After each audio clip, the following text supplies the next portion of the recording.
স্বাগত জানাচ্ছি বাংলা ভিশনের নিয়মিত আয়োজন সংবাদ পর্যালোচনামূলক ও বিশ্লেষণধর্মী অনুষ্ঠান নিউজ অ্যান্ড ভিউজের সাথে আছে তাইমুর রশিদ।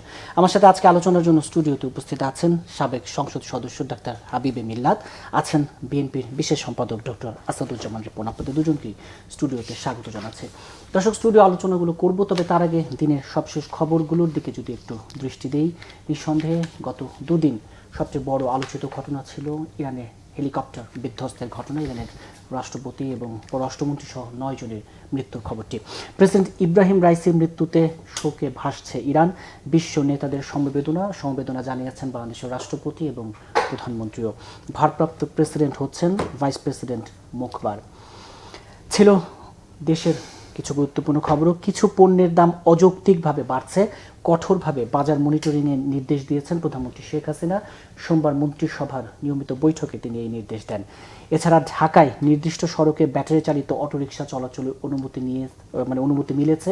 গত দুদিন ধরেই এই ব্যাটারি চালিত অটোরিকশার যে ড্রাইভাররা তারা আন্দোলন করছিলেন, এলাকা ভাগ করে দিতে বলেছেন প্রধানমন্ত্রী।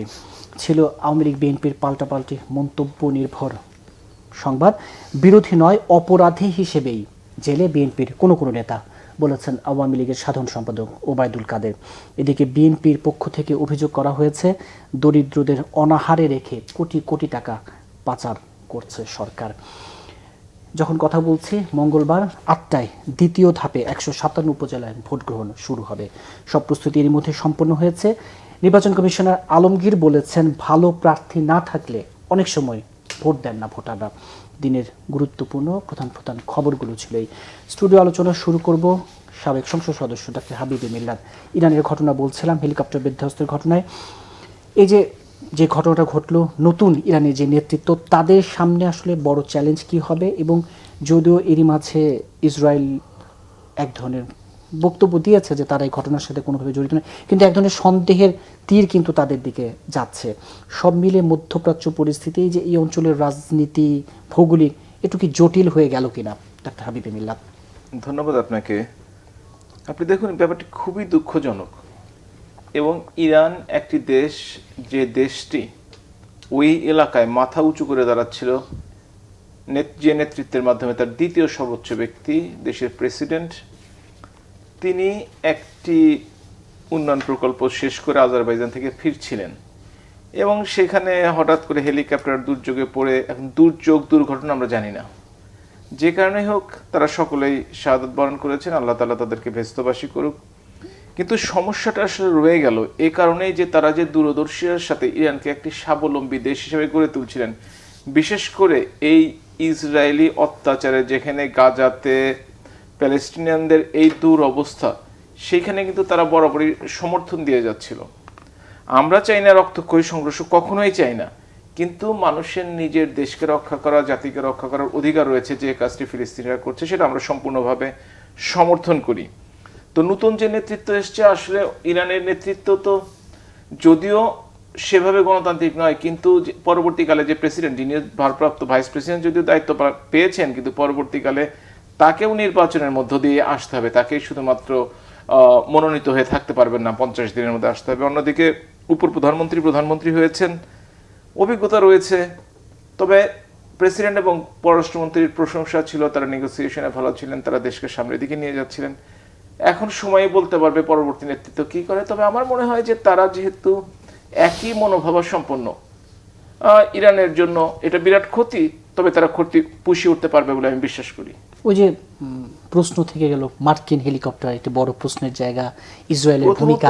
যতটুকু শুনলাম যে মার্কিন হেলিকপ্টার, এবং এর আগে যে সমস্ত রাষ্ট্রপ্রধান বা ইম্পর্টেন্ট লোকজন মারা গেছে, যেমন পাকিস্তানের জিয়াউল হক কিংবা ধরেন ভারতের সঞ্জয় গান্ধী, তারা কিন্তু কোনো না কোনোভাবে বিমানে মারা গেছে। এবং পরবর্তীতে কিন্তু সেটা কি কারণে মারা গেছে সেটা কিন্তু খুঁজে বের করা সম্ভব হয়নি বলে আমার ধারণা, আমি যতটুকু জানি। তো সুতরাং এটাও খুঁজে বের করা হবে কিনা। আর আমার কাছে যেটি মনে হয়েছে, যে আমি শুনেছি যে ইরানে 79 সালের পর থেকে এই ধরনের হেলিকপ্টার কেনা হয়নি। তো এখন এটা তো অনেক দিনের ব্যাপার, 21 বছর 45 বছর আগের কথা।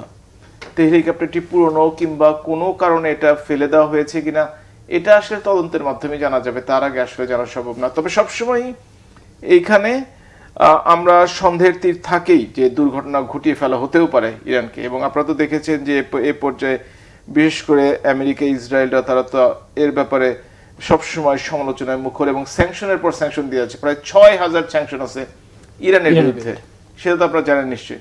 সুতরাং রাজনীতিতে সেটা আছেই, এখন যেহেতু সঠিকভাবে জানি না সেটা বলতে পারছি না।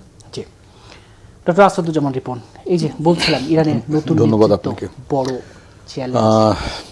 প্রথমত আমি ইরানের প্রেসিডেন্ট এবং পররাষ্ট্রমন্ত্রী দুর্ঘটনায় শাহাদত বরণ করেছেন এই মাসে, তো তাদের এই অনাকাঙ্ক্ষিত মৃত্যুতে নিশ্চয়ই আমরা শোক প্রকাশ করি এবং তাদের রুহের মাগফিরাত কামনা করি। আমি ব্যক্তিগতভাবে মনে করি না যে ইসরায়েলের কি বলে হেলিকপ্টার ভূপাতিত করার বা দুর্ঘটনায় নিপতিত করার সক্ষমতা থাকলেও তারা সেটা করেছে বলে আমি ঠিক মনে করতে চাচ্ছেন, এই কারণে যে ইরানের সক্ষমতার সম্পর্ক কিন্তু ইসরায়েল জানে না তা না, এবং এইটা যদি সত্যি সত্যি প্রমাণিত হয় যে এর পেছনে ইসরায়েল আছে, তাহলে এটা ইসরায়েলকে অনেক পেনাল্টি দিতে হবে।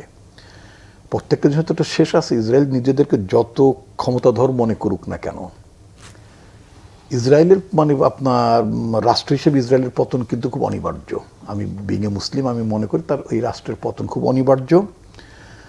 আর ইরানের সক্ষমতা সম্পর্কেও মার্কিন যুক্তরাষ্ট্র এবং ইসরায়েলের তাদের আমার মনে হয় ধারণা ছোট না, তারা যথেষ্ট তাদেরকে অ্যাসেস করে চলে। আর আপনি যেটা বলেন সন্দেহের তীর থেকে, যদি সন্দেহের তীর আপনার অনুমান বা মিডিয়া রিপোর্টে যে ব্যাপার আসছে, এরকম যদি সত্যি সত্যি যদি তারা কনভিন্সড হয়, ইরান যদি কনভিন্সড হয়, তাহলে একটা বড় মাপের রিটালিয়েশনের মুখোমুখি হতে হবে আপনার সংশ্লিষ্ট মহলকে, যারা এই ঘটনার জন্য দায়ী ইরান মনে করবে। এটার জন্য উত্তেজনা বাড়বে নিঃসন্দেহে। আপনি ইরানের ক্রমবর্ধমান সামর্থ্য শক্তি নিয়ে কথা বলছিলেন। আমি গত কয়েকদিন আগে একটা আর্টিকেল পড়লাম, বোধ 2-3 দিন আগে একটা আর্টিকেল পড়লাম, তাতে সেখানকার মন্তব্যটা ছিল যে পৃথিবী কোন দিকে হেলে পড়ছে। কথা ছিল পৃথিবী কোন দিকে হেলে পড়ছে, পৃথিবী তো আর আপনার বস্তুগতভাবে পৃথিবী হেলে পড়েনি, অর্থাৎ ক্ষমতার ভারসাম্যের কারণে কোন দিক দিয়ে হেলে পড়ছে। নিঃসন্দেহে আপনার মুসলিম বিশ্বের ক্ষেত্রে China, Russia and Iran axis, এদের একটা বড় ধরনের প্রভাব বলে সৃষ্টি হয়েছিল। এবং আপনি জানেন চীন এবং ইরান বা তারা যৌথভাবে অনেক শক্তি এবং সামর্থ্য প্রদর্শন করার ক্ষমতা রাখেন, both economically and military wise.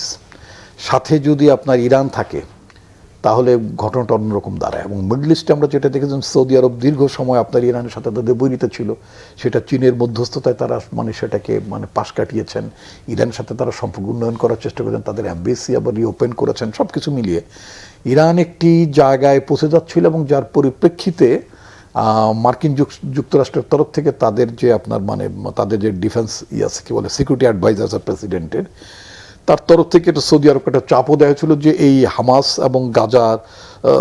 Hamas Gaza এবং আপনার ইসরায়েলের মধ্যে ঘটে যাওয়া যে এখন পর্যন্ত যে উত্তেজনা আছে, বা অথবা যে ইসরায়েল ক্রমাগতভাবে সেখানে যে আপনার গণহত্যা চালাচ্ছে, এর মধ্যেই বলেছে সৌদি আরব যেন ইসরায়েলের সাথে রিলেশনটা করে আর রিস্টাবলিশ করে বা এগিয়ে নেয়। তো সব কিছু মিলে একটা আপনার মধ্যপ্রাচ্যে মুসলিম বিশ্বে এক ধরনের উত্তেজনা তো নিঃসন্দেহে আছে। এবং বিষয়টা আমি ঠিক মধ্যপ্রাচ্য বা মুসলিম বিশ্বের কথা বলবো না, পৃথিবীর মধ্যে একটা বড় ধরনের পরিবর্তন আসছে, কিন্তু জাগতিক চিন্তায় মনোজগতে একটা বড় ধরনের পরিবর্তন আসছে। আমি খুব খুব ভাল লাগছে আমাকে দেখে, কারণ আমরা নিজের তো একসময় ছাত্র আন্দোলন করেছি। এখন আপনার মার্কিন যুক্তরাষ্ট্র, ইউরোপের বিভিন্ন বিশ্ববিদ্যালয়গুলোতে যখন দেখি যে আপনার ইসরায়েলের বিরুদ্ধে বা ফিলিস্তিনি জনগণের পক্ষে ওখানকে গণহত্যার প্রতিবাদে তারা যে বিক্ষোভ করছে, ইটস এ রিয়েলি আপনার একটা ড্রামাটিক আপনার চেঞ্জ। অ্যাটলিস্ট আমি বলছি ইয়াং জেনারেশনের মধ্যে একটা বড় মাপের তাদের চিন্তা চৈতন্যের জগতে একটা বড় মাপের পরিবর্তন ঘটেছে পশ্চিমা বিশ্বে। এবং এটা যারা 70 ঊর্ধ্ব ব্যক্তি যারা সংশ্লিষ্ট দেশগুলোতে যারা নেতৃত্ব দেন, আমি ইনক্লুডিং বাইডেন সাহেবের কথাই বলি, তাদের চিন্তা ভাবনার জন্য যথেষ্ট চ্যালেঞ্জ ছুড়ে দিয়েছে কিন্তু আপনার এই তরুণ প্রজন্ম, তাই না? তো এইটা এই পৃথিবী সত্যি সত্যি হেলে পড়েছে, এবং আপনার বাংলাদেশেও আপনি যদি দেখেন, মানে আপনি কি, আমি কি 1-2 মিনিট কথা বলবো? এই প্রসঙ্গে আর আর কথা তো সুতরাং আপনার আমি শুধুমাত্র বলবো যে মানে আপনার অনেক ছোটবেলায় যখন স্কুলে পড়তাম, আমার ছোটবেলা থেকে আপনার মানে ওই সংকলন বই এগুলো মানে কালেক্ট করার একটা আগ্রহ ছিল। তো আপনার পাকিস্তান আমলে, আমি স্বাধীনতার পরের কথা বলছি, পাকিস্তান আমলে আপনার ছাত্র সংগঠনগুলো তারা প্রতি বছর 21শে ফেব্রুয়ারি উপলক্ষে তারা সংকলন বের করতেন। এখন তো এই চলটা বোধহয় নাই, বোধহয়, কারণ আমি দেখি না, কারণ আমার সংগঠনও করে না। আচ্ছা, তো তখন একটি আবু জাফর ওবায়দুল্লাহ বলে একজন মানে ছাত্র ছিলেন তৎকালীন ঢাকা বিশ্ববিদ্যালয়ে, পরবর্তীতে মানে সচিব ছিলেন, মন্ত্রী হয়েছিলেন এরশাদ গভর্নমেন্টের, এবং বড় মাপের কবি নিঃসন্দেহে। তো আবু জাফর ওবায়দুল্লাহ সাহেবের সম্পাদিত একটি সংকলন ছিল, তার লেখাও ছিল মানে কবি, এটা 21-এর, সেই সংকলনটার নাম ছিল সে আগুন ছড়িয়ে গেল সবখানে। আমার কাছে যেটা মনে হচ্ছে যে পরিবর্তনের একটা যে ঢেউ সারা পৃথিবীতেই আপনার মানে ছড়িয়ে পড়েছে, সেটা ইরান বলেন অথবা আপনার মিডল ইস্টে বলেন বা ইউরোপে বলেন, আমেরিকায় বলেন, ইভেন ইন বাংলাদেশ, মানুষ একটা পরিবর্তন চায়। জি, ডক্টর হাবিব মিল্লাত, নির্বাচন রাজনীতি প্রসঙ্গে যাবো, কিন্তু মাঝখানে একটি বিষয় একটু দুজনে একটু মতামত জেনে নিতে চাই। শুরুতেই বলছিলাম ওই যে ব্যাটারি চালিত অটোরিকশা চলবে চলবে না বন্ধ করে দিয়ে আমরা 2 দিন বেশ রাজপথে উত্তাপ দেখলাম, আন্দোলন দেখলাম, পুলিশ বক্সে আগুন। মানে এখানে কি সরকারের কোনো সিদ্ধান্তহীনতা কাজ করেছে কিনা? যদিও আজকে প্রধানমন্ত্রী এক ধরনের নির্দেশনা দিয়ে দিয়েছেন, এরপরে আর তো কিছু আশা করা যায় যে যারা আন্দোলনে ছিলেন তারাও অনেকটা। এই কিন্তু প্রথম নয়, এর Exactly. আগেও কিন্তু এক্স্যাক্টলি এটা বন্ধ করার চেষ্টা করা হয়েছে। এটা যে বন্ধ করা উচিত এইটা সঠিক, কিন্তু একটা কথা চিন্তা করে দেখতে হবে, এই যে লাখ লাখ মানুষ যেখানে কর্মসংস্থানের অভাব, অ্যাটলিস্ট তারা তো কিছু করে খাচ্ছে, এবং তাদেরকে কর্মসংস্থানের ব্যবস্থা না করে কিংবা সুযোগ সৃষ্টি না করে যদি বন্ধ করে দেওয়া হয়, তাহলে তো তারা একটা বিপদে পড়ে যাবে। কেউ হয়তো কিস্তির টাকা দিতে পারবে না, কেউ হয়তো ডেইলি বেসিসে চালায়, তাদেরকে টাকার একটা ভাড়া কন্ট্রাক্ট করা থাকে, তাদের পরিবার তাদের দিকে তাকিয়ে থাকে, সমস্ত দিক দিয়ে বিবেচনা করতে হবে। এই জন্যই মাননীয় প্রধানমন্ত্রী জননেত্রী শেখ হাসিনাকে বলা হয় মানবতার মা।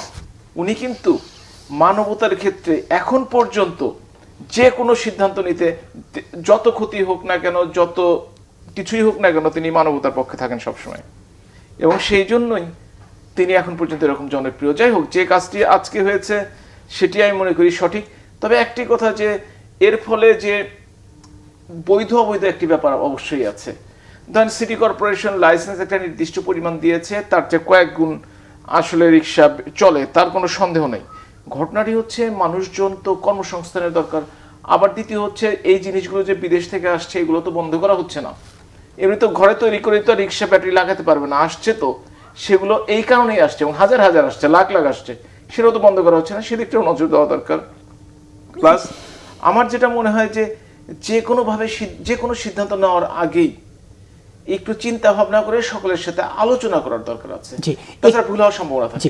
একটি বিষয় আপনার দৃষ্টি আকর্ষণ করতে চাই, যে মানে গণপরিবহন বলি, সড়কে বলি, শৃঙ্খলা ফেরানোর ক্ষেত্রে বারবারই একটি অভিযোগের তীর আপনাদের রাজনীতিবিদদের দিকে করা হয়, যে রাজনীতিবিদদের কারণে আসলে ঠিক শৃঙ্খলা ফেরানো যায় না। আমি কি অর্থে বলছি, মহাসড়কে চলাচল এগুলো একেবারেই অবৈধ, শুধু তো না ইজি বাইক সহ, কিন্তু এখানে আপনাদের যে এলাকার স্থানীয়রা থাকেন রাজনীতিবিদ, তাদের প্রভাব এবং ঢাকায় তো আছে। এই বিষয়টিকে আপনি একজন রাজনীতিবিদ হিসেবে কিভাবে?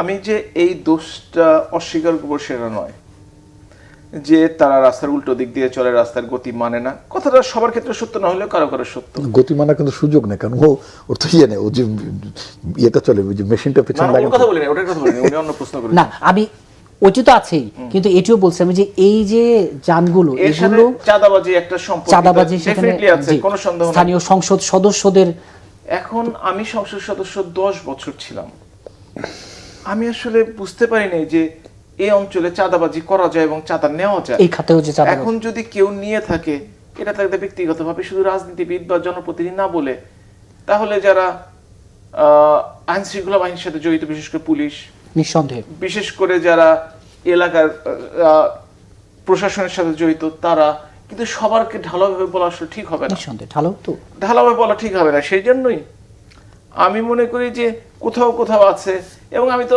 পত্র পত্রিকায় প্রতিদিন কিছুদিন পর পরই তো হেডলাইন্স হয়, কিন্তু তার তো সমাধান দেখি না আসলে। এটা যে শুধু এই সরকারের সময় বলছেন তা কিন্তু না, সবাই বলবে আওয়ামী লীগ সরকারের সময় এইসব হচ্ছে না, বরঞ্চ আওয়ামী লীগ সময় সরকার চেষ্টা করা হচ্ছে বন্ধ করার জন্য, অন্য সরকারের সময় হয়েছে কিন্তু কেউ সেটা স্বীকার করে না। আর আমরা এত স্মৃতিশক্তি এত দুর্বল যে একটু পিছনে ফিরতে চাই না, বর্তমানে যা ঘটে সেটাই মনে রাখি এবং কয়েকদিন পর সেটা আবার ভুলে যাই।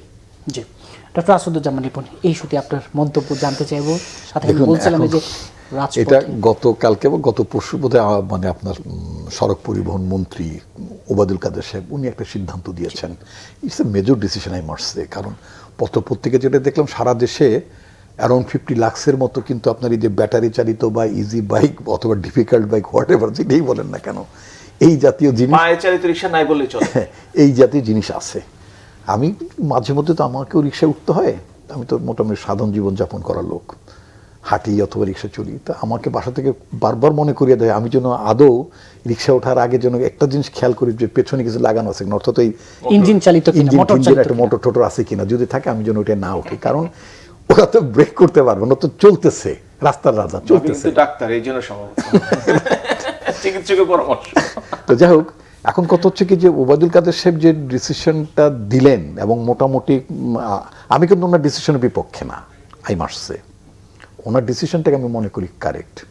আচ্ছা, এখন কথা হচ্ছে যে এই যে বদলে যেতে হয়, বদলে যেতে পারে, ওনারা তো ডিসিশনটা দেন, এর আগেও কিন্তু এই নিয়ে কথা হয়েছে, এরপরেও চলেছে। এই আজকে ওবায়দুল কাদের সাহেব আজকে গতকালকে যেটা বলেছেন, এরকম কথাবার্তা আগেও হয়েছে, 10-12 বছর 15 বছর দেখেন বহুবার হয়েছে, কিন্তু এটা থামেনি। আপনার সড়ক শৃঙ্খলা নিয়ে যখনই কথা হয় তখনই এইসব আলোচনা। না, শুধু সড়ক শৃঙ্খলা তো অন্য জিনিস, মানে আপনি তো অনেক বড় আকার, আমি শুধুমাত্র পার্টিকুলারলি এই আপনার এই difficult bike, easy bike and কি বাইক বললেন না, এদের নিয়ে বলছি, আমার আলোচনাটা ওই জায়গায় থাকুক। আচ্ছা, তো এগুলো বন্ধ করার ব্যাপার। এর মধ্যে দিয়ে কিন্তু প্রতি বছরই আমদানি বাড়ছে, শুধু বাড়ছে না, এরপরে এটাকে লোকালি কিভাবে অ্যাসেম্বলড করা যায়, মানে অনেক কম্পোনেন্টস কম আমদানি করে চালানো, এই ধরনের ছোটোখাটো আপনার অ্যাক্সেসরিজ কারখানা এই দেশে আছে, ওটাকে কেন্দ্র করে মানে মোটামুটি একটা ছোটোখাটো শিল্প হয়ে গেছে, এর মধ্যে অনেক লোক জড়িত হয়ে গেছে। আপনি যদি খেয়াল করেন, আমি আপনার টকশোতেও বলেছিলাম, আমার যতদূর মনে পড়ে, এই যে রাস্তায় আপনি অ্যাশ কালারের ছায়া রঙের আপনি এক ধরনের সিএনজি দেখেন না, লেখা আছে প্রাইভেট। হ্যাঁ, এটা কি ইজ ইট প্রাইভেট? নো, এটা পুলিশ জানে, মানে এটার মালিকানাই বেসিক্যালি পুলিশের এবং প্রভাবশালীদের। আমি বারবার আপনার অনুষ্ঠানে, সম্ভবত আপনার অনুষ্ঠান অথবা অন্য যে কোনো চ্যালেঞ্জ দিয়েছিলাম যে ওবায়দুল কাদের সাহেব আপনি এত হুমকি ধামকি করেন, তাহলে আপনার প্রাইভেট সিএনজিটা থামান, যদি না থামাইতে পারেন মনে করব আপনার এর মধ্যে আপনার স্বার্থ সংশ্লিষ্টতা আছে। পারেন না কেন পারেন না? ইজি বাইক তো অন্য জিনিস, আপনি সিএনজিটা চালাইতে বন্ধ করতে পারলেন না কেন? কারণ একটা নর্মাল সবুজ রঙের সিএনজি আনতে গেলে 14-15 লাখ টাকা, এখন একজন বলে 20-22 লাখ টাকা নাকি লাগে, তো ওরা তো ট্যাক্স দেয়। আর প্রাইভেট আলা তো 2-2.5 লাখ টাকা দামের ওই একটা নিয়ে এসে রাস্তা চালাচ্ছে, ভাড়া আদায় করতেছে আপনার আমার কাছ থেকে, ও কিন্তু ভাড়া কম নিচ্ছে না, ও সরকারকে কোনো ট্যাক্স দেয় নেই, গভর্নমেন্টে কোনো ট্যাক্স পাচ্ছে না, তাহলে এটার বেনিফিটটা কে পাচ্ছে? এটা শুনেছি যে এটার মালিক অধিকাংশ দারোগা, ইন্সপেক্টর, পুলিশের লোকেরা। আচ্ছা, তো সরকার কেন ব্যবস্থা নেয় না? কারণ ওই দারোগা, এই ওসি ইলেকশনে কাজে লাগে, তো ভোট দেওয়াইতে লাগে, মানে কে ভোট দিতে মানে বিপক্ষে কে দাঁড়িয়েছে তাদের ধমকাইতে হয়, নানান কাজ এদের লাগে, সেই জন্য।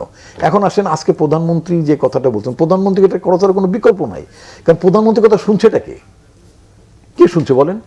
তার দলের লোকই তো শুনছে না। যেমন আপনি নির্বাচনের সময় বললেন যে মানে ওবায়দুল কাদের একেবারে referring the name of the prime minister, তার দলের চেয়ারপারসন, তার দলের প্রেসিডেন্টের নাম উল্লেখ করে বলছেন এটা প্রধানমন্ত্রীর সিদ্ধান্তের, আমার কথা না, উনি বলছেন, মানে আমি ওনার কথা, সদস্যদের বিষয়টি নিশ্চয়ই উনি বলছেন যে আমার কথা না, মানে ওবায়দুল কাদের সাহেবের কথা না, কথা কিন্তু প্রধানমন্ত্রীর, আওয়ামী লীগ সভানেত্রী, এসব মানে ধানাই পানাই করা যাবে না, স্বজন মজন কাজ যদি করেন তাহলে অমুক আছে, কি হয়েছে? কিছুই হয় নাই। মন্ত্রীদের ছেলে পেলে দাঁড়িয়েছে, দলের নেতৃবৃন্দ দাঁড়িয়েছে, শাহজাহান খান প্রেসিডিয়াম মেম্বার তার ছেলে দাঁড়াইছে, এইটা নিয়ে তো শাহজাহান খানের সাথে ওবায়দুল কাদেরের মিটিংয়ের পরবর্তীতে হট ডায়লগ হয়েছে, পত্রিকার সাংবাদিকরা জিজ্ঞেস করছে, বলছে তাতে আপনাদের কি? আমাদের মধ্যে কথা হয়েছে, কোন কথাটা রাখতে পারছে? এখন ডায়লগ কমাইতে বলছে না, স্বজন বলতে খালি বউ আর ছেলে পেলে, মানে শালা, মানে আপনার কি ভাই, দুলাভাই, এগুলো নাকি স্বজন না। তো আস্তে আস্তে এই অবস্থা। গতকালকে ওবায়দুল কাদের সাহেব যে হুমকি ধামকি দিলেন, ডু ইউ থিঙ্ক যে এটা he did not consult with the prime minister? এই ইটস এ মেজর ডিসিশন, এবং এটার কনসিকুয়েন্স হিসেবে যে এরা যে রাস্তাঘাটে নামবে, মারপিট করবে, পুলিশ বক্সে মানে ঝামেলা করবে, যেটা আমরা পত্রিকায় দেখলাম, উত্তাপ যে ছড়াবে, যে যার দেখা যেটা হয়েছে, এটা তো এক্সপেক্টেড, মানে এটা করবে তো এরা। আচ্ছা, এখন এবং উনি করছেন, আজকে প্রধানমন্ত্রী মানবতার নেত্রী হয়ে গেলেন প্রফেসর সাহেবের ভাষা, ওনার নেত্রী তো বলবেনই, ঠিকই আছে, উনি বললেন যে না চলবে ইত্যাদি ইত্যাদি। তো এটা এখন না বলার আগে ওনার সেক্রেটারি জেনারেল বলতেই পারতেন যে না এটা করো না, এই অবস্থা। কারণ উনি তো আসলে ভোটে নির্বাচিত হন নাই। ভোটে নির্বাচিত হলে এক ধরনের মানে কনস্টিটিউয়েন্সির প্রতি কমান্ড থাকে, জনগণ যদি কমান্ড থাকে। এতদিন যে আমরা বলছি যে ভোটে নির্বাচিত হন নাই, ভোট চুরি করছেন, ভোট চুরি করে মানে হয়েছেন, মানে অর্থাৎ আপনার ভোট আমার ভোট দেই নাই, কিন্তু 40-42% লিখে টেকে একটা পাস ডিক্লেয়ার করে দিছে। আমরা বলতাম, বলছে এটা না ঠিক না, আমাদেরকে ডিফেম করার জন্য বলছে, নির্বাচনকে প্রশ্নবিদ্ধ করার জন্য বিএনপি নাকি এই সমস্ত কথা বলছে। এখন যে পাশের দেশ থেকে বলতেছে, পাশের দেশে কারা বলতেছে, ভারতের 26টি রাজনৈতিক দল, দুটো সর্বভারতীয় দল লাইক আপনার ইন্ডিয়ান ন্যাশনাল কংগ্রেস অ্যান্ড আপনার মানে আম আদমি পার্টি, দুটি হচ্ছে ওদের মানে বিরোধী জোটের মধ্যে, ইন্ডিয়া যে জোট তাদের মধ্যে দুটো হচ্ছে আপনার কি বলে অল ইন্ডিয়া পার্টি, আর 24টা হচ্ছে আঞ্চলিক পার্টি। এরা মিলে যে আপনার মানে জোট করেছেন, সেই জোটের দ্বিতীয় শীর্ষ নেতা হচ্ছেন মিস্টার কি বলে অরবিন্দ কেজরিওয়াল সাহেব বলেছেন যে পুতিন যেমনি ইলেকশন করে, পাকিস্তানের যেমনি ইলেকশন, পাকিস্তানের প্রেসিডেন্ট প্রধানমন্ত্রীর নাম বলে না, আর বাংলাদেশের প্রধানমন্ত্রীর নাম বলছে, শেখ হাসিনা যেমনি ভোট চুরি করছে, স্টিল ইংরেজিতে লিখছে স্টিল অফ ইলেকশন। এখন এটার তর্জমা আপনি করেন, steal of election, STEAL, steal শব্দটা কি? চুরি। যতটুকু লেখাপড়া করছে তাই দাঁড়ায়, ওটা অন্য কিছু বলে না, পকেটমারি বলে না, চুরি বলে স্টিলটাকে, স্টিলিং। তো এই যে অভিযোগটা করলেন, আই ওয়াজ এক্সপেক্টিং গত পরশুদিন বা তার গত শুক্রবার বলেছেন, আজকে কি বার, সোমবার, শনি গেল, রবি গেল, সোশ্যাল মিডিয়াতে অরবিন্দ কেজরিওয়ালের এই ভাষণ সয়লাভ হয়ে গেছে, both in India and in Bangladesh too, even in Pakistan, যেগুলো পাকিস্তান নিয়ে কথা হয়েছে, রাশিয়া ছড়াইছে কিনা আমি জানি না, বাট 3 দেশে ব্যাপক ছড়াইছে, রাইট। এখন কথা হচ্ছে যে আপনার আই ওয়াজ এক্সপেক্টিং যে ওবায়দুল কাদের সাহেব কেজরিওয়ালের বিরুদ্ধে রে করে উঠবে, যেমন আমাদের বিরুদ্ধে, কিন্তু একটি টু শব্দ করলেন না কেজরিওয়ালের ব্যাপারে। আচ্ছা দাঁড়ান একটু, কয়েক সেকেন্ড দেন, করলেন না। কারণটা কি জানেন?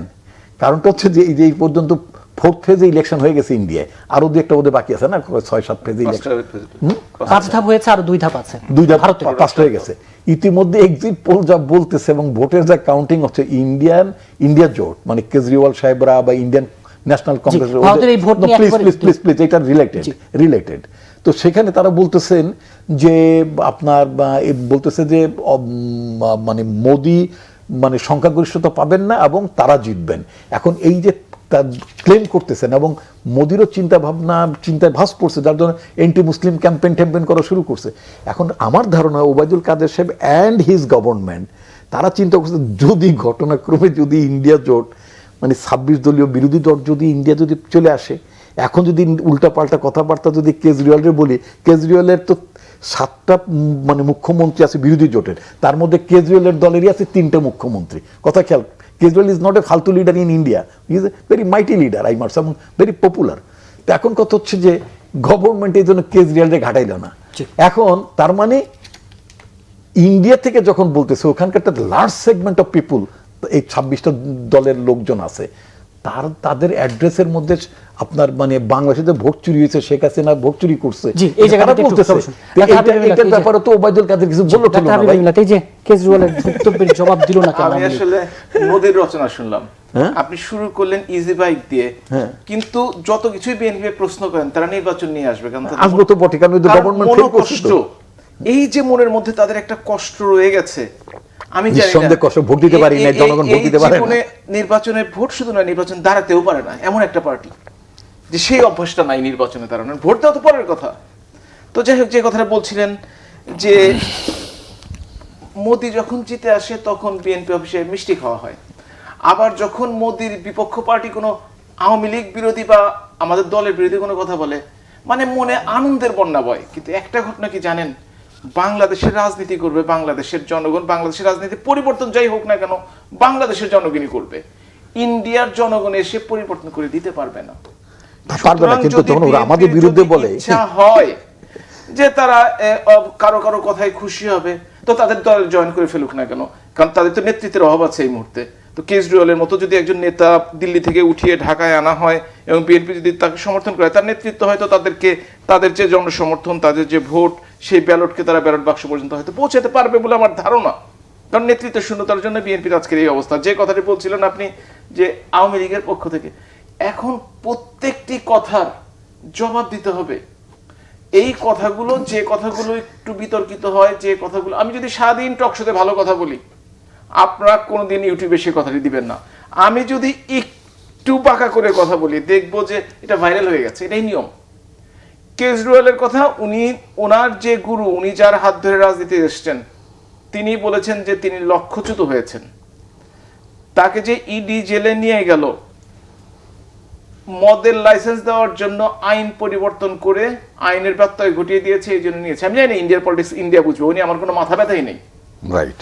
কিন্তু আমি যেটা বুঝি সেটা হচ্ছে যে তার একজন নেতা, উনি কিন্তু বলবেন না যে পাকিস্তানের প্রধানমন্ত্রী বলেছেন এক সময় বাংলাদেশকে আমরা বোঝা মনে করতাম, এখন বাংলাদেশ কোথায়, আমরা কোথায়। এই কথা কিন্তু বিএনপির মুখ থেকে আসবে না, এটাই তো স্বাভাবিক।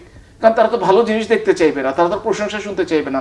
কেউ যদি কোনো জায়গায় কোনোভাবে একটু বাঁকা করে কথা বলে, বিএনপি আনন্দে উদ্বেলিত, কারণ নিজেদের আনন্দ করার কিছু নাই। তো নিজেরা এমন কিছু তার কর্মী বাহিনীর কাছে পৌঁছাতে পারছে না যে কর্মীরা উজ্জীবিত হবে, নিজেরা এমন কিছু করে দেখাতে পারছে না যে দলকে সুসংগঠিত করতে পারবে, নিজেরা এমন করে দেখাতে পারছে না যে আন্দোলন গড়ে তুলতে পারবে। সুতরাং হতাশা থেকে খড়কুটো মানুষ ধরতে চায়, বিএনপির হয়েছে এই অবস্থা। আবার 7 দিন পরে হয়তো অন্য একটা ঘটনা, ওইটা ডিফেন্ড করে, মানে ভারতের মানে আওয়ামী লীগ ডিফেন্ড করেন, বিএনপি না বলে আপনার আওয়ামী লীগকে ডিফেন্ড করেন।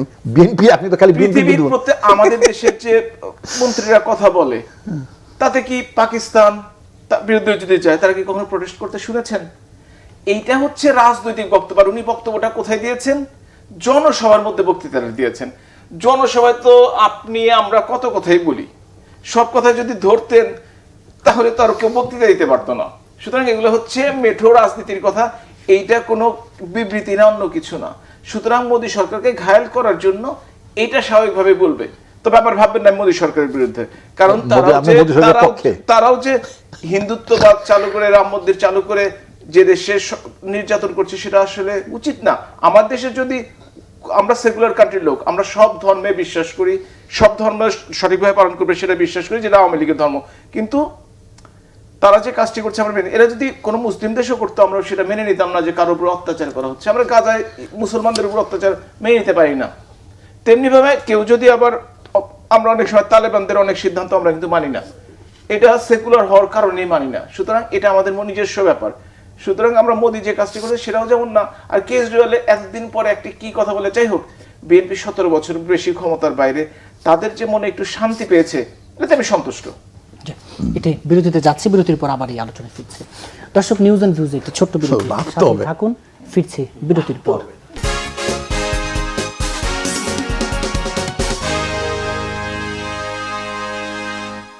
বিরতির পর আবারও স্বাগত জানাচ্ছি নিউজ অ্যান্ড ভিউজে। ডক্টর আসাদুজ্জামান রিপন, নির্বাচন নিয়ে আলোচনা হচ্ছে মঙ্গলবার যেদিন 157 উপজেলায় দ্বিতীয় ধাপের ভোট।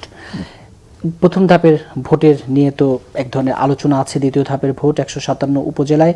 নির্বাচন কমিশনার যখন বলেন সারা বিশ্বেই ভোটারদের ভোটের প্রতি আগ্রহ কমছে, ভালো প্রার্থী না থাকলে অনেক সময় ভোট দিতে আসেন না ভোটাররা। কোন জায়গায় ওদের সারা বিশ্বটা কোন জায়গায়? ওদের সারা বিশ্বটা কোন জায়গায়? কোন বিশ্বটা দেখছে ওরা? চাকরি জীবন আগে যখন চাকরি করছে তখন কোন বিশ্বটা দেখছে? কোন বিশ্বের অভিজ্ঞতা আছে? এখন তো যারা নির্বাচন পর্যবেক্ষণ করতে তো মঙ্গোলিয়া, রাশিয়ায়, তো মঙ্গোলিয়া, রাশিয়ায় যারা মানে আপনার নির্বাচন পর্যবেক্ষণ করতে যায় অথবা অভিজ্ঞতা নিতে যায়, এই সমস্ত লোকজনের পক্ষে তো এই জাতীয় মন্তব্য ছাড়া ফিলোসফিক্যালি কারেক্ট যে মানুষ যখন নেচারালি যখন আপনি যদি দেখেন যে আজকে কোনো ভালো খেলোয়াড় মাঠে নাই, আপনি টিকিট কেটেছেন খেলা দেখতে যাবেন না, দ্যাটস ক্লিয়ার। তো আমি মিস্টার আলমগীরকে একদিক দিয়ে ধন্যবাদ জানাতে চাই যে বিএনপির ভালো মানে কি বলে মানে প্রার্থীরা নির্বাচনে অংশ নেয় নাই, সেজন্য আপনার মানে উনি যেটা অ্যাডমিট করেছেন, হ্যাঁ অ্যাডমিট করেছেন, এই জন্য ওনাকে ধন্যবাদ জানাই আপনার দর্শকদের, আপনার স্ক্রিনের মাধ্যমে, যে উনি অ্যাডমিট করেছেন যে বিএনপির ভালো প্রার্থীর অ্যাবস্টেইন ফ্রম দ্য আপনার মানে পার্টিসিপেটিং ইন ইলেকশন, এটা উনি স্বীকার করেছেন, এই জন্য ওনাকে ধন্যবাদ দিতে হবে। তবে এটা তো সত্য কথা যে আমি যখন থাকে, ডামি যখন থাকে, সব নিজেরাই যখন থাকে এবং কোনো পরিবর্তন থাকে না, এবং নির্বাচনে যখন কোটি কোটি শুধু একটা কোটি লোক, কোটি কোটি টাকা আলাদের ক্লাব হয়ে যায়, নির্বাচন ব্যবস্থাটা যখন আপনার এটা সোশ্যাল স্ট্যাটাস বাড়াবার ব্যাপার হয়ে যায়, এই নির্বাচন ব্যবস্থার প্রতি মানুষের সাধারণ মানুষের আগ্রহ থাকবে কেন? যাদের চেয়ারম্যানরা প্রধান অতিথি হয়ে এলাকায় আসেন, এটা আমি সামগ্রিকভাবে বলি, ইভেন আমার পার্টি যদি ইলেকশনে যায় বা যেত, তাদের বেলা আমার একই বক্তব্য। আমি I am very much in favour of আপনার কারেক্টিং দ্য ল, যে ইউনিয়ন পরিষদের চেয়ারম্যান হবেন, এটা কি মানে ফুটানি করার জায়গা? ফুটানি তার টাইটেল দেওয়া যে চেয়ারম্যান সাহেব, তাকে তার একটা পরিষদ আছে না, তার পরিষদের কার্যালয়ে তার সচিব আছে, তাকে অ্যাটেন্ড করতে হবে, তাকে ডিউটি করতে হবে, মানুষজন যাবে, পাবলিকে সার্ভিস দিতে হবে, সার্টিফিকেট দিতে। উনি 7 দিন 10 দিন পর একবার এসে সার্টিফিকেট সাইন করে দিয়ে যাবেন, চিনবেন না জানবেন না, ভুল হয় অনেকে, ওয়ারেশন সার্টিফিকেটে কিন্তু ভুল হয়, দেখা গেল চেয়ারম্যান আসেন না, গড়ে মানে এও দিয়ে যাবে, মানে সচিব দিয়ে যাবে, এরকম মেম্বার টেম্বার দিয়ে যাবে, তখন গড়ে সাইন করে দেয়, ব্লাঙ্ক জায়গাও সাইন করে, তারপর দেখা গেলো যে ভেজাল জিনিসের মধ্যে সাইন করে দিয়ে এরকম। আমি 2-1টা জায়গায় আমার এলাকায় এরকম, আমার থানার এরকম ঘটনা ঘটছে, এখন মানে চেয়ারম্যান অনেক ঝামেলার মধ্যে আছে, মানে ওয়ারেশন সার্টিফিকেটে ভেজাল, এলাকায় না থাকলে দেওয়া হয়। আচ্ছা, এখন কত হচ্ছে আপনি দেখেন, উপজেলা চেয়ারম্যানরা তাই, উপজেলা চেয়ারম্যানরা ধনী মানুষ, অনেকে গ্রুপ অফ ইন্ডাস্ট্রিজের মালিক, অনেক জায়গায়, আমার এলাকায় তো বটেই। তো ওই এইসব চেয়ারম্যান ধনী লোকদের কেউ না কেউ তো ইলেকশনে জিতবেন। এরা কি চেয়ারম্যান ইয়ে করেন, এরা আবার কি ফুটানি করে কি বলে জানেন, আমি তো সরকারি গাড়ি ব্যবহার করি না, তারপরে বলে আমি তো ভাতা নেই না। তুমি ভাতা নেও না, খুব ভালো কথা, তাতে কয় টাকা বাঁচে? তুমি গাড়ির তেল ব্যবহার করো না, কয় টাকা বাঁচে? তার চেয়ে বেশি অপচয় হয়, রাষ্ট্রের সামগ্রিক অপচয় হয়, তুমি অ্যাটেন্ড করো না সেই কারণে। দ্বিতীয় ধাপে 116 জন পরিষদের চেয়ারম্যান, বলছে তুমি পরিষদের চেয়ারম্যান, তো পরিষদের চেয়ারম্যান উপজেলা নির্বাহী কর্মকর্তা ইএনও সাহেব বা টিএনও কি টি বলে, কি টিএনও বলে নাকি ইউএনও উপজেলা নির্বাহী কর্মকর্তা। তাহলে উপজেলা নির্বাহী কর্মকর্তা তিনি তো এখানে প্রধান নির্বাহী কর্মকর্তা, বাট আলটিমেটলি তো চেয়ারম্যান উপজেলা পরিষদ তো এটা, তো চেয়ারম্যান অফিসেই আসেন না, চেয়ারম্যান 10 দিন 15 দিন 1 মাসে একবার অফিসে আসবেন, একটা মিটিং টিটিং অ্যাটেন্ড করবেন, তারপর একটা পুরস্কার বিতরণ থাকবেন, চিফ গেস্ট। এলাকায় যখন চিফ গেস্ট হয়ে যায়, আরে বেটা তুমি চিফ গেস্ট হইবে কেন? চিফ গেস্ট হবে আরেক এলাকার লোক, কথার কথা, হ্যাঁ, এমপি সাহেবরা এলাকায় চিফ গেস্ট হবে কেন? যখন যেদিন থেকে জনপ্রতিনিধিরা এলাকায় চিফ গেস্ট হয়ে গেছে, মানে মেহমান হয়ে গেছে, সোজা কথা, এলাকার জনগণের সাথে তাদের সংশ্লেষ থাকে না। তো এই জাতীয় ব্যবস্থাটায় আপনি এমপি সাহেবদের তো বাধ্যবাধকতা, তাদের এলাকায় অফিস নাই, সেটা আলাদা কথা। আমি very much in favour of আপনার keeping an office over there, যে এমপি সাহেবদের অফিস থাকতে হবে। মার্কিন যুক্তরাষ্ট্রে যখন আপনার অধিবেশন শেষ হয়ে যায়, কংগ্রেসের অধিবেশন শেষ হয়ে যাওয়ার পরে এমপি সাহেবরা কি ওয়াশিংটন ডিসিতে থাকে নাকি? যে তার কনস্টিটিউন্সি চলে যায়। ঢাকায় আপনার কনস্টিটিউন্সি মানে এমপি ইলেকশন, সরি আপনার অধিবেশন শেষ হয়ে গেল, ঢাকাতে এমপি থাকবে, তারপর ওই মানে ভুরুঙ্গা মারি, আমি একটা উদাহরণ হিসেবে বলছি, আমি ওই এলাকার জনগণের প্রতি ডিউ রেসপেক্ট আমি আন্ডারমাইন করার জন্য বলছি না, ধরেন আমার এলাকার কথাই ধরি, তারা এমপি হবেন, আসার পর তাকে ঢাকায় থাকতে হবে, তাকে ঢাকায় একটা তাকে পেতে হবে, কি বলে, প্লট পেতে হবে কম দামে, হ্যাঁ, সবকিছু তাকে ডিউটি ফ্রি গাড়ি পেতে হবে, তিনি এমপি হয়েছেন, হ্যাঁ, তাকে একটা প্লট পেতে হবে, তাকে ঢাকায় থাকতে হবে, ঢাকা শহরে গার্বেজ বানায় ফেলতেছে, হ্যাঁ, তো আপনার এত কিছু সুযোগ সুবিধা নিতে হবে কেন? দিল্লির এমপিরা কি দিল্লিতে এরকম আবাসন ব্যবস্থা আছে নাকি? পার্শ্ববর্তী রাজ্য ভারতের পশ্চিমবঙ্গের মানে আপনার কলকাতায় কি এমপি সাহেবদের বিধানসভা সদস্যদের জন্য কি বাসা আছে নাকি? হ্যাঁ, অফকোর্স হোস্টেল আছে, আমাদের এমপি হোস্টেল তাই থাকবো, অধিবেশন থাকবে, এমপি সাহেব হোস্টেলে থাকবেন, অধিবেশন শেষ এলাকায় চলে যাবেন, তাই তো হওয়া উচিত। এটাকে একটা ফ্যাশন, একটা স্ট্যাটাস সিম্বল, হ্যাঁ, অ্যাবিউজ হইতেছে রীতিমতো, মানে জনপ্রতিনিধিত্বের নামে। আমি জানি যে বর্তমান গভর্নমেন্টও এটা মানে এই ব্যবস্থার কারেকশন করবে না, আমার দলও এটা কারেকশন করবে কিনা আই মিন ডাউট, কারণ এই নিয়ে আলোচনা হয় না। বাট আমি ব্যক্তিগতভাবে মনে করি যে এই মানে আপনার যারা জনপ্রতিনিধি হিসেবে নির্বাচিত হবেন তাদেরকে এলাকা বেস্ট করতে হবে। চেয়ারম্যান যাদের কথা বলেন তাদের ওই এলাকায় থাকতে হবে। আপনার এখানে পাওয়ার কারণে কিছু পলিসি ইস্যুতে আমি কথা বললাম, প্রথাগতভাবে অনেক কথাই বলা যায়, সেজন্য ওই লাইনে গেলাম না। আর বলবেন আগামীকালকে নির্বাচন কিসের ভাই? নির্বাচন কাকে বলে? হোয়াট ইজ নির্বাচন? যেন আমরা দুইজন কথা বলতেছি, আপনি নির্বাচন করছেন কি যে এবার মিল্লা সাহেব আপনি কিছু বলেন, তারপরে দেখা গেলো আমারে থামাই দিলেন, কথার কথা, তার মানে আপনার একটা অথরিটি আছে, মানে আমাদের নির্বাচন করছেন কিন্তু আপনি না আসলে তো আমি তাকে কথা বলতে দিতে বাধ্য হইতাম। হ্যাঁ, এখন তাহলে আপনি আর উনি কথা কইতেন, এখন আর এখন নির্বাচন যেটা হইতেছে আপনার আর ওনার মধ্যে কথাবার্তা সিঙ্গেল কথা হইতো, ওইরকম একটা কিন্তু কথাবার্তা। আপনি যে আসলেন না সেই দায় আমি কেন আসবো? এটা নির্বাচন হলে আমি আসবো? হ্যাঁ, জি। আপনি আমাকে দাওয়াত দিয়ে বলবেন যে খাওয়া নাই, এক আপনি আমার জনগণের ভোটে কবে দেবে, ভোট হয়ে গেছে যাও, এগুলো জনগণের অভিজ্ঞতা আছে না? জি, আপনি প্রশাসন আমি সাজাবেন। আসলে জি, বাস্তবতা মিলাদ ভাই, আমি কথা শুনছিলাম মনে হয় যে 15 সেকেন্ড নেই, 15 সেকেন্ড পরে নিন। পরে নেব। বাস্তবতা কথা সত্যি মানতে হবে। আমি সিরাজগঞ্জের মানুষ, ওখানে 9টি উপজেলা আছে। আমি গত 15 বছর ধরে এলাকার কাছে সম্পৃক্ত, এবং গত 15 বছরে যে কয়জন উপজেলা চেয়ারম্যান নির্বাচিত হয়েছেন 9টি উপজেলায়, প্রত্যেককে স্থায়ীভাবে উপজেলায় বসবাস করে এবং প্রায় প্রতিদিন তারা অফিস করে। প্রায় বলাটা ভুল হলো আমার জন্য, প্রায় প্রতিদিন তারা অফিস করে। হয়তো ব্যতিক্রম ভালো এটা। তো এখন কথা হচ্ছে যে উদ্ভট কথা তো বলে তো লাভ নাই। আপনাকে হাত দিতে হবে গোড়ায়। একজন উপজেলা চেয়ারম্যান কতটুকু করতে পারে? নির্বাহী কর্মকর্তা যদি ইউনো যদি প্রধান নির্বাহী কর্মকর্তা হন, উপজেলা চেয়ারম্যানদের দায়িত্ব এবং ক্ষমতা যদি সংকুচিত করা হয়, তারা নির্বাচিত হয়ে কি করবেন? যে এলাকা উপজেলার মধ্যে পৌরসভা রয়েছে, উপজেলা চেয়ারম্যানের পৌরসভায় কোনো কর্মকাণ্ড নাই, এমনকি তারা ইচ্ছা করলে তাদের বরাদ্দ থেকে উপজেলা পৌরসভায় দিতে পারবেন না, কাজ করতে পারবেন না। স্বাভাবিকভাবেই সুন্দরভাবে যে কাঠামোটি গড়ে তোলার চেষ্টা করা হয়েছিল, সেই কাঠামোটি না থাকার কারণে উপজেলা চেয়ারম্যান বা স্থানীয় সরকার কাজ করছে না। আমি ইউনিয়ন পরিষদের চেয়ারম্যানের কথা বলছি। 83টি ইউনিয়ন রয়েছে। আমি যেহেতু আওয়ামী লীগের ভারপ্রাপ্ত সাধারণ সম্পাদক ছিলাম জেলার, প্রত্যেকটা ইউনিয়ন, প্রায় ইউনিয়নে আমার যেতে হয়েছে। আমি দেখেছি ওই স্থানীয় বাসিন্দারা ইউনিয়নের চেয়ারম্যান করছে এবং তারা সমস্ত কিছু ইউনিয়ন পরিষদে বসেই করছে। কোথাও কোথাও এক্সেপশন থাকতে পারে, এক্সেপশন কখনোই সকলের ক্ষেত্রে প্রযোজ্য হতে পারে না। আর নির্বাচনের কথা যেটি বলেছেন সেটি হচ্ছে যে একই মানুষ 5টি কথা বললে যেটি পছন্দ হবে সেটির প্রশংসা করব, আর যে 4টি পছন্দ হবে না বা বিপক্ষে যাবে সেটা ঠিক বলে নেই, এইটা বলা ঠিক না আসলে। তবে এ কথা ঠিক, পত্রপত্রিকা যদি আপনারা দেখে থাকেন, পৃথিবীর মধ্যে 40টি দেশ আছে যেখানে ভোট দেওয়াকে বাধ্যতামূলক করা হয়েছে, যেহেতু তারা ভোটের মাঠে উপস্থিত থাকতেন না ভোট দেওয়ার জন্য, এবং তাদের বিভিন্ন ধরনের শাস্তির ব্যবস্থা করা হচ্ছে, এটা সবাই জানি আমরা। সুতরাং ভোটারের উপস্থিতি কিন্তু দিন দিনই কমছে। এটা যে শুধু বাংলাদেশে তা কিন্তু না। আপনি পার্শ্ববর্তী ভারতে, একটু আগে আলোচনা করছিলাম আমরা যখন টকশোর আগে, যে ভারতে ভোটার সংখ্যা এত কমে যাচ্ছে কেন? আমরা কিন্তু উত্তর খুঁজে পাইনি, কিন্তু আমরা জানি যে ভোটার সংখ্যা কমছে। এই উত্তর খুঁজে পাওয়ার জন্য আমাদেরকে অবশ্যই কোনো ধরনের গবেষণা করার প্রয়োজন আছে। শুধু মাঠের বক্তৃতা করে এইটার উত্তর পাওয়াটা আসলে খুবই কঠিন একটি কাজ। যে উপজেলা নির্বাচন নিয়ে কথা হচ্ছে, জাতীয় নির্বাচনের মতো স্থানীয় পর্যায়ে নির্বাচনও এক দলের একচ্ছত্র আধিপত্য, টিআইবির পর্যবেক্ষণ বলি, বিশ্লেষণ বলি, আর কিন্তু পর্যবেক্ষণ করেছে আসলে এক দলের একচ্ছত্র এই কারণেই যে বিভিন্ন দল, বাংলাদেশে আসলে দল বলতে, যদি সত্যিকার অর্থে জনপ্রিয় দল বলতে কম বেশি 4টি দলকে বোঝানো হয়ে থাকে: আওয়ামী লীগ, বিএনপি, জামাত, জাতীয় পার্টি।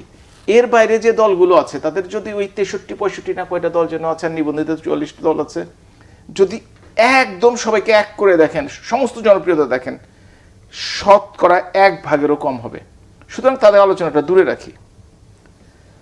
আওয়ামী লীগের সাথে জাতীয় পার্টি নির্বাচনে যেতে চাইলো, কিন্তু তাদের 16 ভোট থেকে, 91-16 ভোট থেকে 3.5 ভোটে নেমে আসছে। তারা প্রথম ধাপে মাত্র 2জন ক্যান্ডিডেট খুঁজে পেল, দ্বিতীয় ধাপে 3জন, তারা 5 জনই কেউ নির্বাচন করেনি। সুতরাং তারা নির্বাচন করতে যে তাদের জনপ্রিয়তা না থাকার কারণে করতে পারলো না। জামাতে ইসলাম, তারা ঈদের আগ পর্যন্ত, রোজার ঈদের আগ পর্যন্ত তারা প্রার্থী বাছাই করলো, প্রার্থীকে ইঙ্গিত দিয়ে দিল তোমরা নির্বাচন করো। ঈদের 2-1 দিন আগে থেকে কি একটা ইঙ্গিতে তারা যখন মাঠ জরিপ করে বুঝতে পারলো যে তাদের নির্বাচনে জয়ী হয়ে আসা সম্ভব না জনপ্রিয়তার কারণেই, তারা মাঠ থেকে উঠে চলে গেল। আর বিএনপি ভেবেছে আমরা 80-র দশকে রয়ে গেছে। এখন বাংলাদেশে 80-র দশকে বেগম খালেদা জিয়া তার আপসহীন একটা ইমেজ তৈরি করার জন্য সবকিছুতে না বলতেন, এবং না করেই তিনি কিন্তু পরবর্তীতে সফল হয়েছিলেন, কোনো সন্দেহ নেই। কিন্তু 2024 সন, 2023 সন, 2022 সন তো সেরকম না।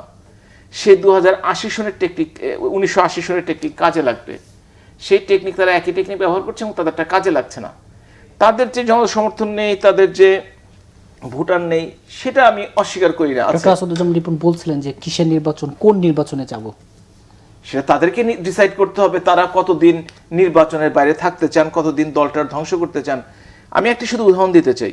1970 সনের নির্বাচন, মার্শাল্লার মধ্যে নির্বাচন, বাংলাদেশের অধিকাংশ পার্টি, এমনকি মৌলানা ভাসানী যিনি দেশের তৎকালীন জনপ্রিয় নেতা, তিনিও ভোট বর্জন করলেন। তার ফলাফল কি হলো? বাংলাদেশের আওয়ামী লীগ জিতে স্বাধীনতার একটা ভিত রচনা করলো, বৈধ ভিত রচনা করলো। আর মৌলানা ভাসানীর দল আজকে না, অনেক বছর ধরেই তাদের কিন্তু, তার প্রতি শ্রদ্ধা রেখে বলছি, তাদেরকে কিন্তু খুঁজে পাওয়া যায় না। এখন যদি কেউ নিজের অস্তিত্ব নিজে বিলীন করতে চায়, নিজের পায়ে নিজে কুড়াল মারতে চায়, এখন তাকে তো ঠেকানোর ক্ষমতা অন্য কারণ নেই, সে দায়িত্ব তাদেরকে নিতে হবে। ডক্টর আসাদুজ্জামান রিপন, এই যে নিজের পায়ে নিজে কুড়াল মারছেন কিনা আপনারা? আমি তো রাজনীতি করা লোক, তাই না? হাফ প্যান্ট পরা বয়সে রাজনীতি করি। এখন তো প্রফেসর সাহেবের কাছে আমার রাজনীতি শেখার দরকার নেই। রাজনীতির কেমিস্ট্রি তো আমরা জানি, ওটা রসায়নটা আমরা বানাই, ঠিক আছে? আচ্ছা, এখন কথা হলো, এবং বানাই আজকে থেকে না, যদি যদি হিসাব করেন ওটার হিসাব হয়ে যাবে 50 বছরেরও বেশি। আচ্ছা, এখন কথা হলো, এই দেশে একটা একদলীয় শাসন ব্যবস্থা কায়েম হতো, এবং যেই সরকারটিকে পাশে আর একটা দেশ না থাকলে তাদের নির্বাচন করা সম্ভব হয় না। এটা উনি খুব ভালো করে জানেন। উনি এবার নির্বাচনের নমিনেশন পান নাই, that is a different issue. কিন্তু ওনার দলের যে কি অবস্থাটা হয়েছে সারা পৃথিবীর মানুষ জানে এখানে কোনো নির্বাচন হয় নাই। ভারত থেকে যে নির্বাচন পর্যবেক্ষণ করার জন্য যারা আসছে, যে আপনার মানে আপনার ওদের যে আপনার অবজারভার্স ফাউন্ডেশনের যারা আসছিলেন, তারা পর্যন্ত বলছে যে এখানে কোনো ভোটার নেই। খোদ সিএসি বলছে যে আপনার জাতীয় পার্টি তো ছিল বা আরও কথিত একটা দল ছিল না, বলছে একমাত্র আওয়ামী লীগ ছাড়া আর কারো কোনো মানে এজেন্টই খুঁজে পাইনি। খোদ সিএসির পাবলিক স্টেটমেন্ট। এবং সরকারকে বলতে হচ্ছে যে প্রতি আসনে ডামি প্রার্থী রাখতে হবে। আওয়ামী লীগের প্রার্থীদের মধ্যে কেউ কেউ বলেছেন, এটা অফিসিয়াল পত্রপত্রিকা আছে রে ভাই, এটা সোশ্যাল মিডিয়াতে স্টেটমেন্ট আছে। রংপুরের যুবলীগের অর্গানাইজিং সেক্রেটারি বিপ্লব কুমার সরকার, সে বলেছে আমার এলাকায় রাত 3টার মধ্যে ইলেকশন হয়ে গেছে। এই দলের যেখানে রাত 3টার মধ্যে ভোট চুরি হয়ে যায়, নিজেদের মধ্যে ইলেকশন করার পরে নিজেদের মধ্যে আপনার ভোট চুরি হয়ে যায়, সেইখানে আপনার এটা ইলেকশনের নামে এটা কি হচ্ছে? বাংলাদেশে তেমনি অর্থনীতির অবস্থা খুব খারাপ।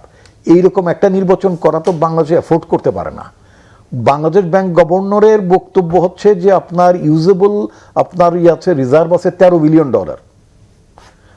নির্বাচনের ভোটারদের সংখ্যা কমে গেছে, সারা পৃথিবীতে কমে গেছে, একটা স্ট্যাটিস্টিক্স দিয়ে দেখান না। কিন্তু সেখানে জাল ভোট দিয়ে কেউ শেখায় নাকি? আজকে 42% ভোট বাংলাদেশ শিকার বলতেছে, বাংলাদেশে 42% ভোট হয়েছে। এটাকে যদি বলে যে অন্য দেশে কমে, আর তোর দেশে কি বাংলাদেশে কি 42% ভোট হয়েছে নাকি? বাংলাদেশে ভোট হয়েছে কত? তোমার দেশে আমার দেশে কয় ভোট হয়েছে? 10% ভোটও তো হয় নাই। আর অন্য দেশে যদি 42% ভোট হয়, 42% তো কেউ দাবি করে নাই, 40% তো দাবি করছে। একই কথা, 40-42-40-40 বেশি দাবি করছে, 40 সামথিং। তো যদি এটা ওবায়দুল কাদের ভাষণের মধ্যে বলে, এখন আপনার ভাষা যদি মেঠো বক্তৃতা, পলিটিশিয়ানের বক্তৃতা করবে না, সেটা হোয়াট ইজ মেঠো বক্তৃতা? মেঠো বক্তৃতা কাকে বলে? আচ্ছা, তো এখন স্টেটমেন্টকে তো আপনি মেঠো বক্তৃতা করতে, তাহলে আপনার নেতার বক্তৃতা তো মেঠো বক্তৃতা হয়ে যাবে।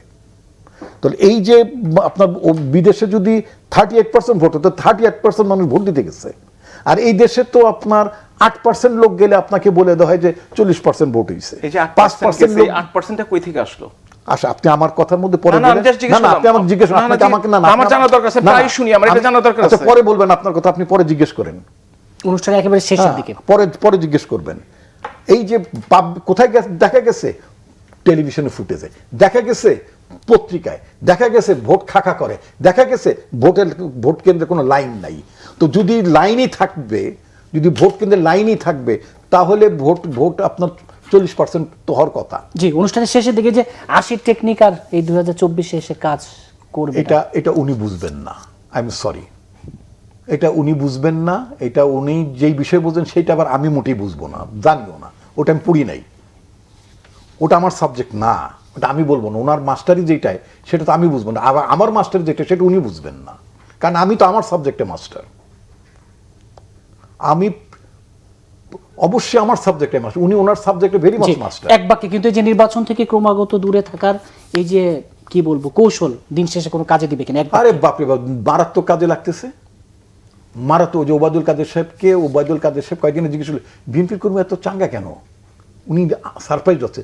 ইলেকশন করলো না, হ্যাঁ, মানে ডোনাল্ড এসে টাকা আছে, মানে গণতন্ত্র বললো না, নির্বাচন বললো না, পার্সেন্টেজ না কথা বললো না, খালি বইলা গেল যে টাকা দে, পার্সেন্ট মানে ইনভেস্টমেন্ট করছে, ইনভেস্টমেন্টের প্রফিট ব্যাক করো, এটা বলে গেছে। তো বিএনপি চাঙ্গা কেন?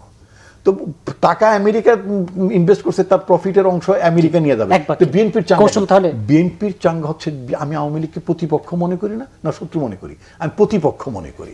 আমার প্রতিপক্ষ যখন দুর্বল হয়ে যায়, আমার প্রতিপক্ষ যখন ফ্রাজাইল হয়ে যায়, ঠিক আছে, এই যে তারা আমি দামি করতে যে একটা দলে স্থানীয় পর্যায়ে পাবলিক মানে পর্দা অনেক কথা বলে, আমি যখন দর্শকের কাছে কথা বলবো তখন দর্শকের কাছে কথা দর্শক দেখতেছে। আমি একটা কথা বলি, সেটা হচ্ছে যে আপনারা দেখেন যারা সমালোচনা করেন, যাদের কথা শুনে বিএনপি খুব সন্তুষ্ট, কেজরিওয়াল আলীর কথাই বলি, উনি কিন্তু নির্বাচনে অংশগ্রহণ করেছেন, ওনার দলও কিন্তু নির্বাচনে অংশগ্রহণ করেছে। পাকিস্তান নিয়ে এত সমালোচনা হচ্ছে নির্বাচনে, কিন্তু প্রত্যেকটি দল কিন্তু নির্বাচনে অংশগ্রহণ করেছে। গণতান্ত্রিক পন্থায় নির্বাচনে অংশগ্রহণ করা গণতন্ত্রের অংশ। কেউ যদি মনে করে নির্বাচনে অংশগ্রহণ না করে অন্য পদ দিয়ে ক্ষমতায় আসবে, তাদের বিএনপি তো মনে করছে তাদের এই কৌশল কাজে দিচ্ছে। তাদের কৌশল আরো কাজে দেখ, আমরা দোয়া করি। এই কৌশলে 18 বছর চলে গেছে, আরো 18 বছর চলে যাক আমরা চাই। কারণ আমরা চাই আমাদের প্রতিপক্ষ, উনি যেমন বলেছেন প্রতিপক্ষ দুর্বল হলে আমরা খুশি, ওনারা দুর্বল হলে আমরা খুশি। সুতরাং ওনাদের স্ট্র্যাটেজিতে আমরা খুব সন্তুষ্ট। তবে একটা কথা বলবো, যে এই যে 8 ভাগের কথা বলে, 5 ভাগের কথা বলে, 12 ভাগের কথা বলে, কোথা থেকে আসে? তারা বলে টিভি চ্যানেলে আসে। তারা যদি একটি কাজ করতো, তারা আজকে প্রমাণ করতে পারতো, যেমন ইমরান খানের দলটি প্রমাণ করতে পেরেছে, অ্যাক্টিভ কেন্দ্রে অ্যাক্টিভ জনপ্রতিনিধি নির্বাচিত হয়েছেন, কারণ তারা ভোটের সমস্ত কাগজপত্র তারা সাবমিট করতে সমর্থ হয়েছেন। বিএনপি সেই সমস্ত কাজে নাই। তারা প্রিসাইডিং অফিসারের কাছ থেকেও যে স্বাক্ষরিত কাগজটি যদি 5টা নির্বাচনী এলাকা থেকে গ্রহণ করতো, তাইলেও বলতে পারতো এইটি হয়েছে, কিন্তু সেই কাজটি তারা কখনোই করে না। সুতরাং তারা একেবারেই সময় নিয়ে আপনাদের দুজনকে আজকে স্টুডিওতে সময় দেওয়ার জন্য ধন্যবাদ। দর্শক, নিউজ অ্যান্ড ভিউজ আজ এ পর্যন্ত। আগামী পর্ব দেখার আমন্ত্রণ রইল। সে পর্যন্ত ভালো থাকুন, সুস্থ থাকুন।